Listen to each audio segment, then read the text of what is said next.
जगातील सर्वात मोठं नेव्ही ट्रेनिंग सेंटर आजही ज्यांच्या रणनीतीचा अभ्यास करतं ते म्हणजे शिवराय.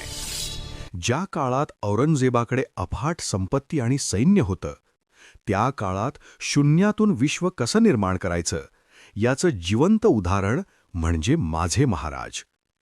अफजल खानाचा कोथळा बाहेर काढणारा तो वाघ असो किंवा आग्र्याच्या पोलादी पहाड्यातून झालेली ती अशक्य सुटका, महाराजांनी केवळ शत्रूलाच नाही तर मृत्यूलाही चकवा दिला. पण या शौर्यापेक्षाही मोठी गोष्ट काय माहितीये?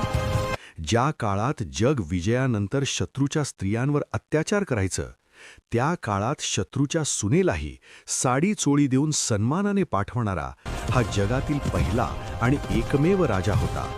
हीच ती रयतेची माया आणि हेच ते स्वराज्य, ज्यांच्या नावाच्या केवळ गर्जनेने दिल्लीचं तख्त आजही हादरतं. ते म्हणजे सह्याद्रीचा सिंह. म्हणून 19 फेब्रुवारीला फक्त मिरवणुका नकोत, तर त्यांचे विचार काळजात हवेत.